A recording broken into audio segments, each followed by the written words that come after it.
3 True Mexican Horror Stories story. 1. The Island of the Dolls. The sun was setting over the canals of Xochimilco as Maria and her boyfriend Carlos climbed into the wooden boat. They had heard stories about the Island of the Dolls, but nothing could have prepared them for what they were about to see. It was supposed to be just another day trip through Mexico City's famous waterways. The tourists around them were laughing, drinking beer, enjoying the floating gardens. But Maria wanted something different. She wanted to see the island that everyone whispered about. The island that people said was cursed. Their boat guide, an old man named Roberto, went quiet when she asked him to take them there. His weathered hands gripped the pole tighter as he pushed them through the murky water. The story began decades ago with a man named Julian Santana Barrera. He was not like other people. Julian chose to live alone on a small island in the canals, far away from the noise of the city. He wanted peace. He wanted silence. What he got instead was something that would drive him to madness. One afternoon in the 1950s, Julian found something floating in the water near his island.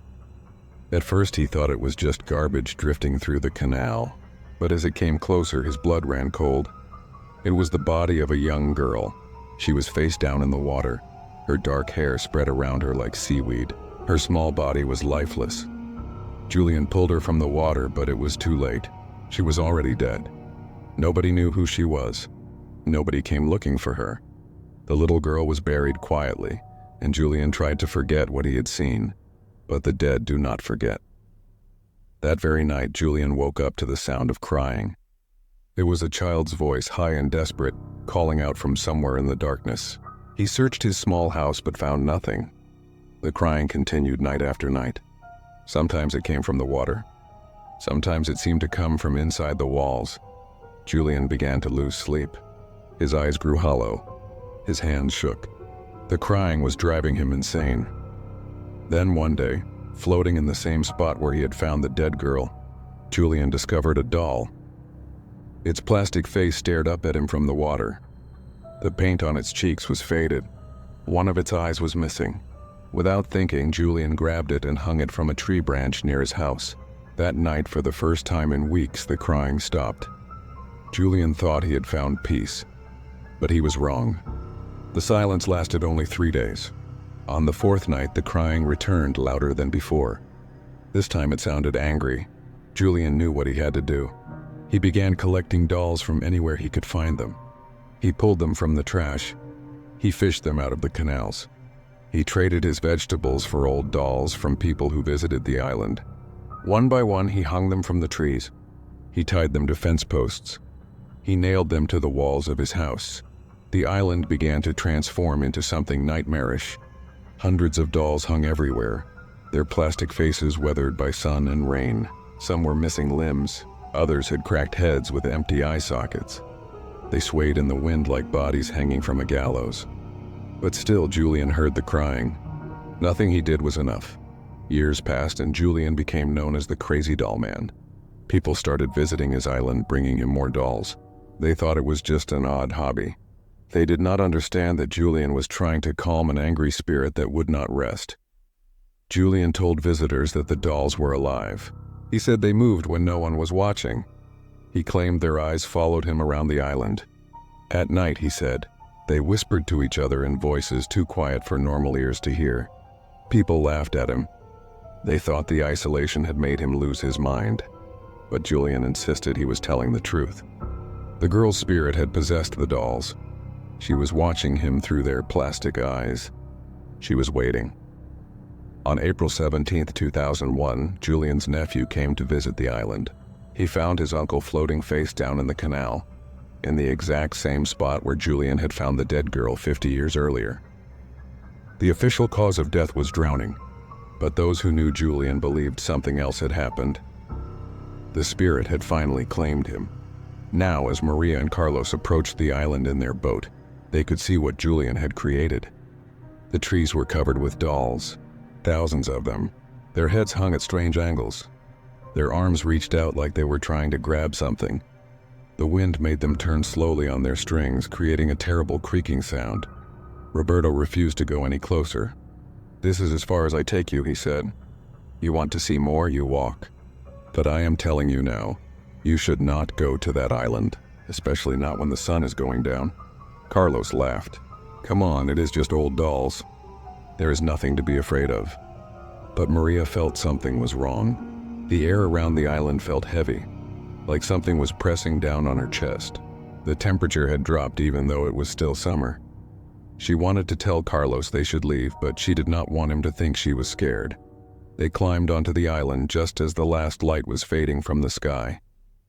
Roberto waited in the boat watching them with worried eyes. The dolls were everywhere, hanging from every branch, stuck on every post, leaning against trees with their arms and legs at impossible angles. Their paint was peeling. Their hair was matted with dirt and mold. Many of them had insects living inside their hollow bodies. Carlos pulled out his phone to take pictures. "This is amazing," he said. "Wait until everyone sees this." Maria walked slowly between the trees, her skin covered in goosebumps. She felt like the dolls were watching her. Their glass eyes seemed to turn and follow her as she passed. She told herself it was just her imagination. Dolls could not move on their own. Then she heard it. A small voice like a child humming. It was coming from somewhere deeper in the island, from the part where the trees grew thick and the shadows were darkest. "Carlos," she whispered. "Did you hear that?" "Hear what?" He was busy taking selfies with a particularly creepy doll that had black hollow eyes and a cracked face. The humming came again, clearer this time. It was the kind of song a little girl might sing while playing alone. But there were no children on this island. There had not been a child here since that girl drowned 50 years ago. Maria's heart started racing. "Carlos, we need to go now." "Relax," he said, not looking up from his phone. "We just got here." That was when Maria saw it. One of the dolls hanging from a low branch right in front of her was moving. Not swaying in the wind, moving. Its head was turning slowly to look directly at her. Its painted mouth seemed to twist into a smile. Maria screamed and stumbled backward. Carlos finally looked up, annoyed. "What is wrong with you?" "The doll, it moved." "I saw it move." Carlos walked over to the doll and flicked its head with his finger. "It is just plastic, Maria. It is not alive." But as he touched it, every doll on the island began to move. All at once. Their heads turned. Their arms lifted. The rope holding them creaked and groaned. The sound was like 1,000 joints breaking at the same time. Carlos's face went white. What the hell? The humming grew louder. Now it was coming from all around them. The dolls were humming together, all in the same tune. The temperature dropped so fast that Maria could see her breath in the air. Then the dolls began to speak. Their mouths did not move, but voices came from them anyway. The same voice repeated 1,000 times in a terrible chorus. "Play with me," they said. "Stay and play with me. Nobody plays with me anymore." It was a child's voice, but there was something wrong with it.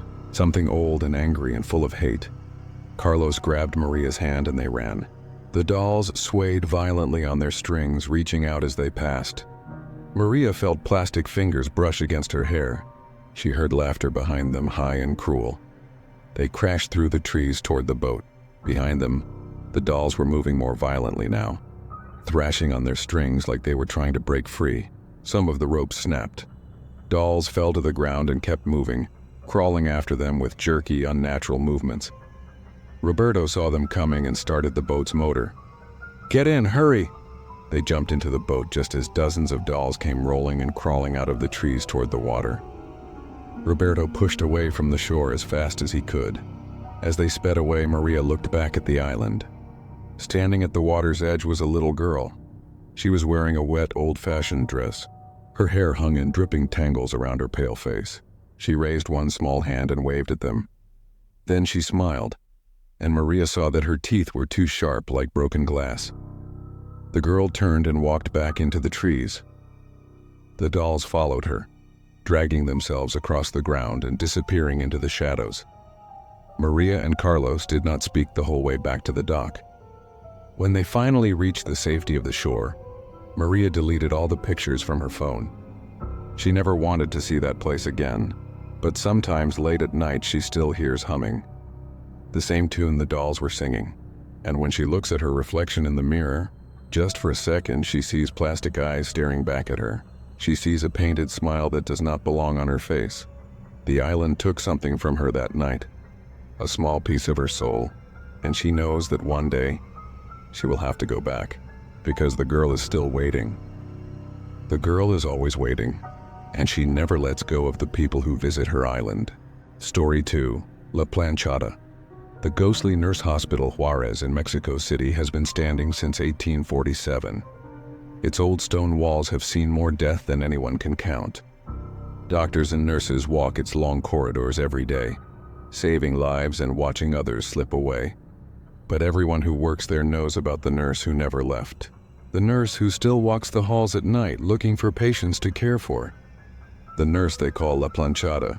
Her name means the ironed lady because her uniform is always perfectly pressed, crisp and white, not a wrinkle anywhere.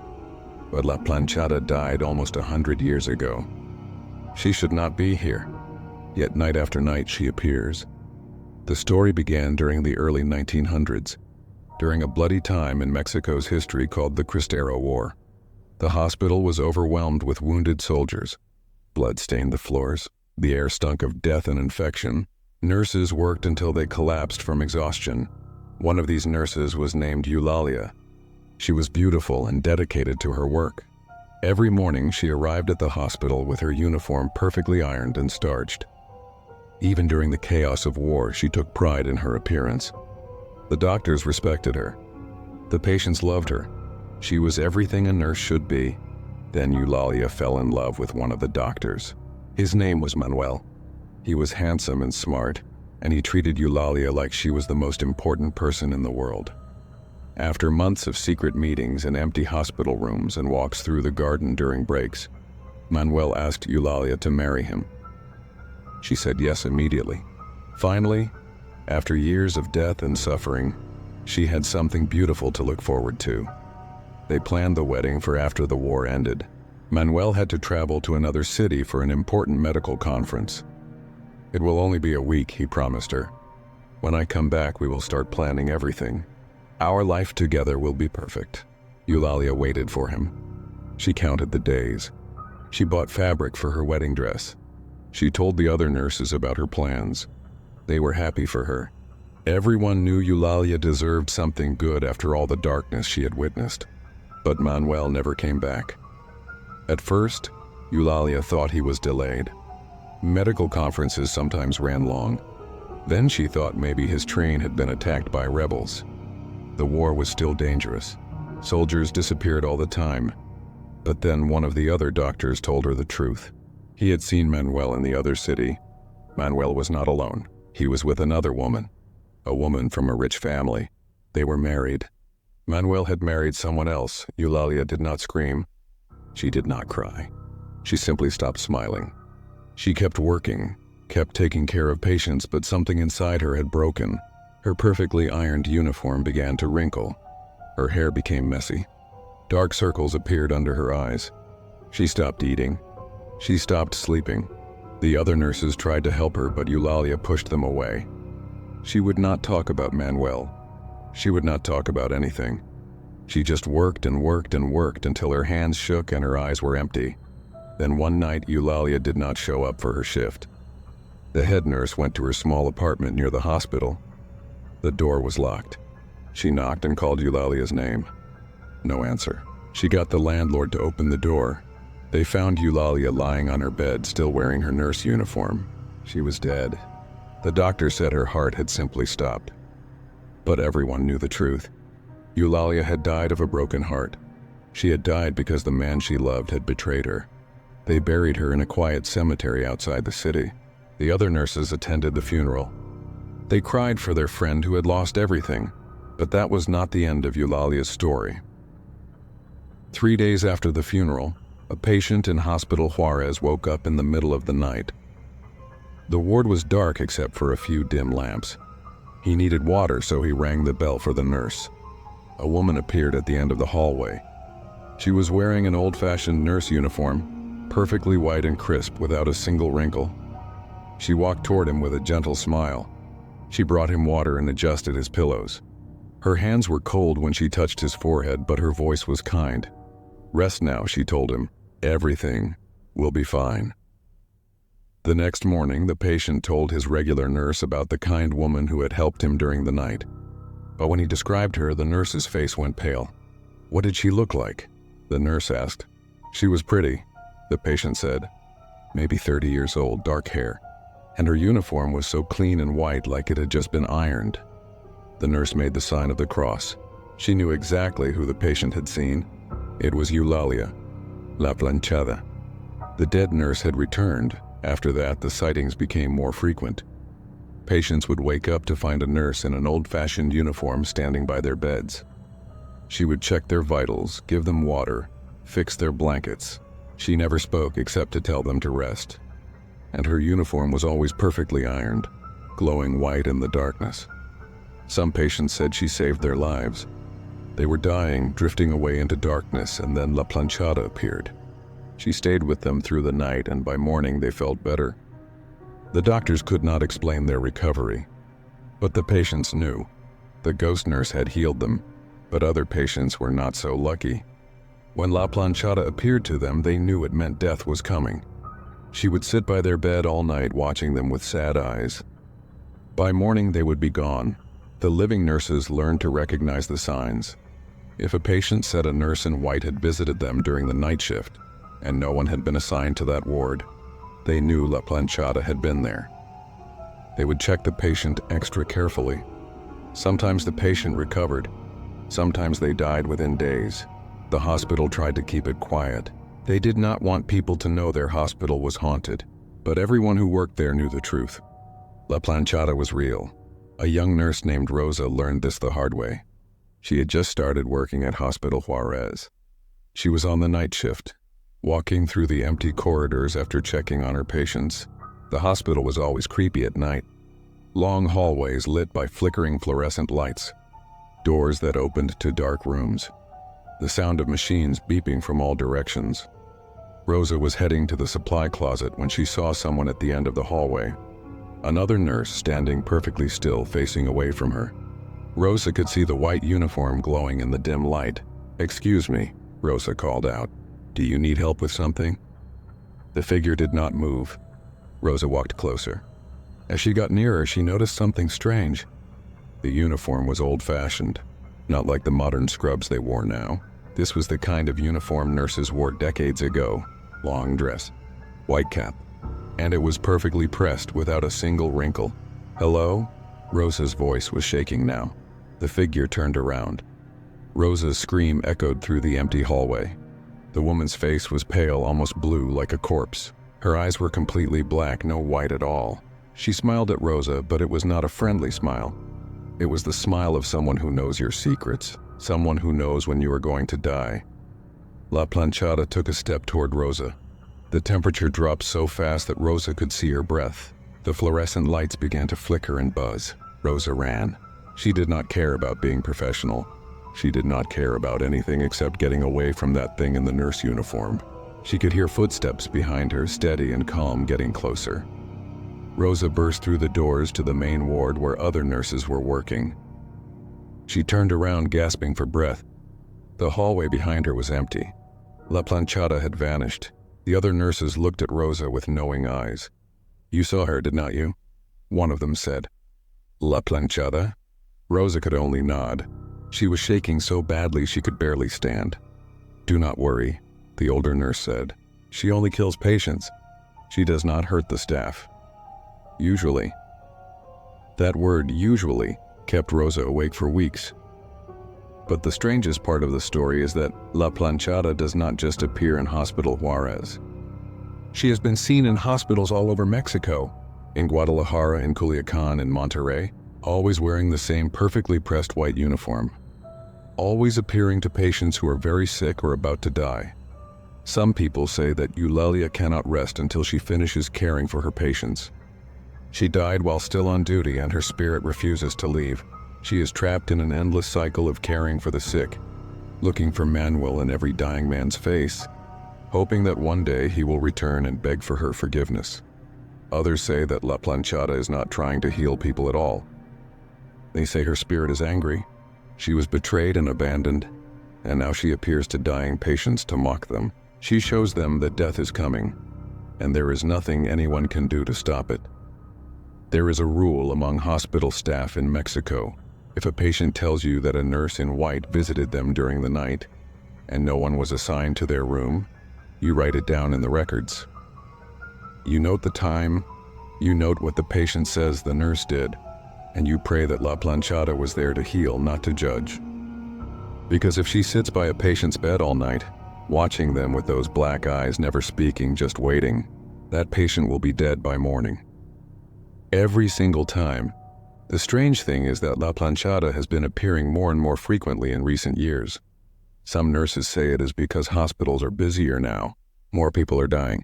More people need care. And Eulalia's spirit cannot rest while there are still patients who need her. Others say that La Planchada is growing stronger, that her anger is spreading, that one day she might stop appearing only to patients. One day she might appear to anyone. To you, to me, to anyone who has ever been betrayed by someone they loved. If you ever find yourself in a Mexican hospital late at night, and you see a nurse in an old-fashioned white uniform walking down the hallway, her uniform impossibly clean and perfectly pressed, do not call out to her. Do not look at her face. Turn around and walk the other way as fast as you can. Because if La Planchada notices you, she might decide you need her care. And if she sits by your bed and watches you with those dead black eyes, if she touches your forehead with her ice-cold hands, you will never wake up again. The nurses at Hospital Juarez know this. They have all seen her at some point. They have all heard her footsteps echoing in empty hallways. They have all felt the temperature drop when she passes by. And every single one of them knows that someday, when they are old and sick and dying, La Planchada will come for them too. She comes for everyone eventually. Death cannot be escaped, and Eulalia is there to make sure you know it. Story 3. La Pascualita, the corpse bride in the city of Chihuahua, Mexico. There is a bridal shop called La Popular. It has been there since the 1930s, and it is famous for having the most beautiful wedding dresses in the entire region. But people do not go to La Popular just to look at dresses. They go to see the mannequin in the window, the mannequin that might not be a mannequin at all. They call her La Pascualita. She has stood in that window for almost 90 years, and she has not changed. Not one bit. Her skin still looks soft and real. Her eyes still seem to follow you as you walk past. Her hands are so perfectly detailed that you can see the tiny lines on her palms. No mannequin is made with that much care. No mannequin looks that alive. The story begins in March 1930. The owner of La Popular, a woman named Pascuala Esparza, had a daughter who was about to be married. Her name was not written down anywhere, but everyone in town knew her. She was beautiful and kind. She had her mother's smile. Her wedding was going to be the event of the year. The daughter and her fiancé had everything planned. The church was booked. The flowers were ordered. And her mother had made her the most beautiful wedding dress anyone had ever seen. White silk, delicate lace, tiny pearls sewn by hand. It took months to make. It was perfect. The wedding was supposed to happen on a Saturday morning in March. But on Friday night, the daughter was getting ready in her room, trying on the dress one final time. She wanted everything to be perfect. Then she felt something sharp on her hand, just a small pain like a needle stick. She looked down and saw a tiny black spider running across the white silk of her dress. She brushed it away and thought nothing of it. An hour later, she started to feel sick. Her vision went blurry. Her chest felt tight. She called for her mother, but before Pascuala could reach her, the daughter collapsed on the floor. The doctor came immediately, but it was too late. The spider had been a black widow, and its venom had stopped the girl's heart. She died right there in her room, still wearing her perfect wedding dress. The tragedy destroyed Pascuala. Her only daughter was dead, killed by something as small as a spider the night before she was supposed to be married. The funeral was held on what should have been the wedding day. Instead of celebrating, everyone in town was crying. But after the funeral, something strange happened. Pascuala refused to remove her daughter's body from the house. She kept it there for 3 days. She would not let anyone see what she was doing. She locked herself in a back room with her dead daughter and would not come out. When she finally emerged, she announced that La Popular would open again. And in the front window there was a new display. A mannequin wearing the perfect wedding dress. The same dress her daughter had died in. The mannequin was extraordinarily lifelike. People stopped on the street to stare at it. They had never seen anything so realistic. The skin looked real. The hands looked real. The face looked real. But what really shocked everyone was that the mannequin looked exactly like Pasquale's dead daughter. The same face. The same hair. The same delicate features. Even the expression was the same, a small sad smile like someone who knows they will never have the happiness they dreamed of. The rumors started immediately. This was not a mannequin at all, people whispered. This was the daughter's actual body. Pasquale had hired the best embalmer in Mexico. She had her daughter's corpse preserved and dressed in the wedding gown. Then she put the body in the window of her shop so her daughter could be a bride forever, even in death. Pasquale denied everything. "It is just a very good mannequin," she said. "I had it specially made." But she would never say who made it or where it came from, and she refused to ever move it or take it out of the window. The years passed. Pasquale grew old and died, but La Pascualita stayed in the window. The shop changed owners several times, but every owner kept the mannequin. It was too famous. Too many people came just to see it. Moving La Pascualita would be bad for business, but the people who worked in the shop started to notice things. Strange things. Impossible things. La Pascualita's position would change. Employees would close up the shop at night with La Pascualita facing one direction. In the morning she would be turned a different way, looking out at a different part of the street. Her arms would be in different positions. Sometimes one leg would be slightly forward when it had been straight the night before. The owner said it was just the cleaning staff accidentally bumping into her. But the cleaning staff swore they never touched La Pascualita. They were too afraid of her. Then there were La Pascualita's eyes. People who walked past the window said the mannequin's eyes followed them. Not just seeming to follow them like painted eyes sometimes do, actually following them, tracking their movement across the street. Watching them, some people tested it. They would walk back and forth in front of the window, watching La Pascualita's face, and they swore that her eyes moved. Just tiny movements, but definite movements following whoever was walking by. The shop workers noticed something even more disturbing. La Pascualita's expression changed depending on who was looking at her. For most people, she had that sad little smile. But sometimes, for certain people, her expression would shift. Her smile would become wider, or her eyes would look angry, or she would seem sad like she was about to cry. One employee, a young woman named Luz, refused to work in the window display area anymore. "She looks at me," Luz told her boss. "Really looks at me. Not like a mannequin. Like a person. Like she is angry that I am alive and she is not." Luz quit a week later. She said being in the shop with La Pascualita made her feel sick. Like she was being watched all the time. Like something dead was standing right behind her. But the strangest reports came from people who saw La Pascualita at night. Taxi drivers who drove past La Popular late at night started telling stories. They said that La Pascualita moved in the window when no one was watching. She would turn her head. She would shift her weight from one foot to the other. One driver swore he saw her raise her hand and touch the window glass as if she was trying to get out. The fiancé, the man La Pascualita was supposed to marry, became obsessed with the mannequin. Every day he would stand outside the shop window, staring at the figure of his dead bride. He would talk to her through the glass. "I still love you," he would say. "I am waiting for you." He kept doing this for years.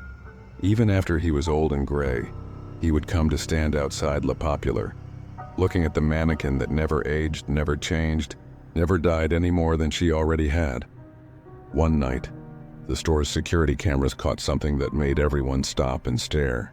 The cameras showed the window display at 3 in the morning. La Pascualita was standing in her usual position. Then slowly she turned her head toward the camera. For 5 full seconds she stared directly into the lens. Her expression did not change. Then she turned back to face the street. When the owner saw the footage, he made a decision. "We are not taking her out of the window," he said, "but we are turning off the cameras at night. I do not want to know what else she does when no one is looking." One of the most famous incidents happened in 1990. A tourist from America wanted to take a picture with La Pascualita.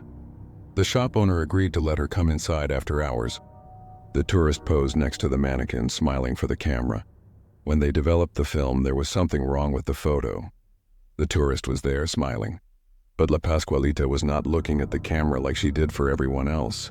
She was looking directly at the tourist. And she was not smiling anymore. Her expression was angry, furious, like she hated the tourist for being alive and happy when she was trapped forever in death.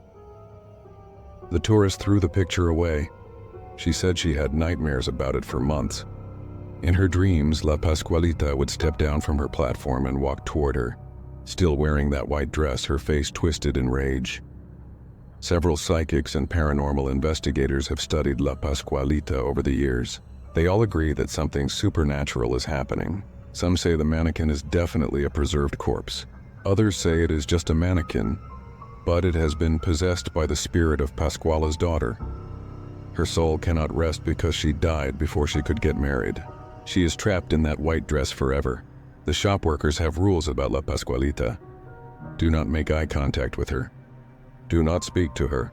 Do not stand too close to the window after dark, and never ever be alone in the shop with her. Because the people who have been alone with La Pascualita say she does more than just move. She speaks. Her voice is quiet like a whisper, but it is there. She says the same thing every time. Why did he leave me? Why am I still here? In 2017, La Pascualita was removed from the window for the first time in decades. She was taken to Mexico City to be displayed in a special exhibit about Mexican legends. Thousands of people came to see her up close. They could finally examine her in detail, without glass in the way, and what they saw made them believers. La Pascualita's skin was too perfect, too real.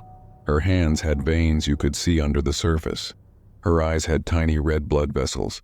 Her teeth were real human teeth, not plastic. Even her hair seemed to be real human hair that had been carefully styled. No mannequin is made with that level of detail. No mannequin looks that alive. The conclusion many people reached was impossible to deny. La Pascualita was not a mannequin. She was exactly what everyone had suspected for 90 years. She was the preserved corpse of Pascuala's daughter, dressed in her wedding gown, standing in the window where she had stood since the day she was supposed to be married. After the exhibit, La Pascualita was returned to her window in Chihuahua. She stands there still, in her perfect white dress with her sad smile, watching the people walk by. She will stand there forever. The bride who never got married, the daughter who never grew old, the woman who never truly died. If you go to Chihuahua, you can see her. Just walk down the street to La Popular. Look in the window. You will see La Pascualita standing there, beautiful and terrible, alive and dead at the same time. But here's my advice. Do not look too long. Do not make eye contact with her. Because if you do, she might notice you. She might remember that you are alive and she is not. That you can leave and she cannot. That you have the future she was denied. And if La Pascualita decides she does not like you, you will know. That night when you are trying to sleep, you will see her, standing at the foot of your bed. Still wearing that white dress, still smiling that sad smile. Her dead eyes watching you, her cold hand reaching out to touch your face. She only wants what you have. Life, warmth, a beating heart. And she will stand there night after night watching you sleep until those things are hers.